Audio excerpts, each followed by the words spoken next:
Hi, this is Justin Kantor of SoulMusic.com, and I'm here today talking with the great Millie Scott, who's given us such classic hits as Love Me Right, Every Little Bit, Automatic, and Prisoner of Love, in addition to singing with the classic soul trio Quiet Elegance. I'm here today to talk with Millie about what she's been up to lately, what we can expect in the near future, as well as a little bit of schooling on her history so far. So, I know you're from Savannah originally. Savannah, Georgia is my home. Mm-hmm. Yes. And from what I understand, some of your early musical experiences were singing in gospel groups like the Pilgrim Gospel Singers and the Sermonettes. Yes. So can you tell me like what level that was on? Was it a professional recording act, or what was that all about? Okay, we never recorded, but it was in my hometown, and I was raised in the church. And I met these ladies that wanted me to sing with them, and I did. And we just traveled around Georgia, and it was pretty local. Uh-huh. It wasn't until I moved from Savannah after graduating from high school and went to New York and lived in 65. And I did 2-3 shows at the Apollo Theater and won the amateur hour and went on to do some other things. And I met a dear friend of mine. His name is Bob Urey, and he wanted to put a group together. Mm-hmm. So he put me with 2 other young ladies, and we were the Crayons first. Oh, really? Okay. then he changed the name to the Glories, Glories. Yeah, you guys did some great songs. Yeah, and we got a record deal with Date Records at that time, which was a subsidiary of Columbia Records. Yeah. So it was then that I toured everywhere, like overseas, Europe and the Far East, and everywhere around the world, like 3 or 4 times. And it was with one of the, I think the single that you guys were most known for, I Stand Accused of Loving You. I Stand Accused of Loving You, yes. And you sang lead on that one, right? Yes. Yeah, that was a great song. Well, thank you. Yeah. And you had come to New York, if I'm correct, by way of a group called the Blazers. Was that something that was involved? No, that was in Savannah. It was a jazz group called Bobby Dilworth and the Blazers. Okay. And I did jazz music also in Savannah. This was all before I left Savannah. Okay, while you were still in high school then. I was still in high school. We had a jazz band, and the leader's name was Bobby Dilworth. It was called Bobby Dilworth and the Blazers. So there was never any question that music was your calling or your profession? It was always my calling. From the age of 5, when I used to sing in church, I would lead prayer meeting, and I just always loved to sing. Wow. Yeah. And was it the Glories that had one of the members of the Vandellas, or was that in Quiet Elegance? That was in Quiet Elegance. Okay. That was Lois Reeves, who was Martha Reeves' sister. Yeah. And so with the Glories, as you said, you were on Date Records, which was distributed by Columbia. What was that experience like, being a girl group at that time, as far as your traveling experiences and the promoting the record and all that? It was a marvelous experience. We got to do Johnny Carson's show when it was Johnny Carson's show. Oh, wow. We did the Apollo every week because the owner of the Apollo fell in love with us. And when somebody was absent or couldn't show up, he would always call us. I mean, it was just a great experience. We got to work with a lot of different artists. I met Patti LaBelle and the Bluebells there. It was a great experience for me. I loved it. I mean, it was just wonderful. Yeah. And I lived in New York during that time. I lived in New York for about 10 years. What was that experience like for you after coming from Savannah?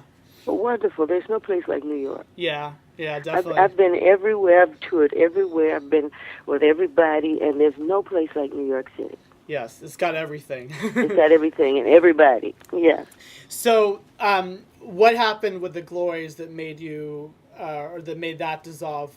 Did you go straight from that to Quiet Elegance, or was there an in-between time? I stayed in New York for 10 years. We toured. We did a lot of things. We kind of outgrew each other. Not outgrew each other, but wanted to do different things. Right. So I then moved from New York to Detroit, Michigan, and myself and Frankie Gehring was one of the Glories, moved to Detroit. So we became Quiet Elegance. We met Otis and Melvin of the Temptations. Uh-huh. And they wanted to put a group together. So Lois joined us, and we called ourselves Quiet Elegance. Okay. And what was that experience like compared to the Glories, or was it any different as far as? Not different, not No. any different. Yeah. We were being managed at that time by the Temptations. Oh, they And actually managed you. Wow. yeah, Otis and Melvin did. Okay. And they took us to Memphis, Tennessee, to Willie Mitchell, who handled Al Green and Ann Peoples, and we did recording in Memphis with Papa Willie.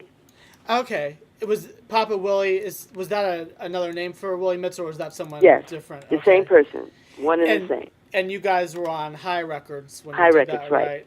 And We had a couple of singles on High, and we toured with Al Green. I was with Al for like 2 or 3 years. Wow. And was your biggest song? Would that be "You Got My Mind Messed Up"? Was that one of the bigger ones? That's one of them. Yeah, that's Yeah. one of them. Yes. And there was another one I really liked called "Something That You Got." That was Something That You Got really makes me hot. Yeah. Yeah. Those were fun. And so then after Quiet Elegance, did you? Was it When straight? Quiet Elegance disbanded, we toured. Quiet Elegance also toured with Engelbert Humperdinck for 2 years. Oh wow! As backing vocalists. Yes. Okay. And that was a wonderful experience because he's an awesome guy. He's an awesome artist. He's a wonderful person. Wow. So we had a lavish time with Engelbert. So you so at that point you had covered gospel, jazz, A little bit of R&B, pop, everything. yeah, Yeah. everything. Yeah. And now was Cut Glass something that you put together with Orthea Barnes, or how did that come about? Okay, when Quiet Elegance disbanded, I was just taking a hiatus from singing for a moment, and I went to hear Orthea Barnes sing at a club here in Detroit. Uh-huh. She called me up, she passed the mic around in the audience, so she gave the mic to me, and I sang with her, and we got like a standing ovation. The audience just went crazy. Wow. So at that point, I wasn't doing anything. She and I decided to hook up, and we called ourselves Cut Glass.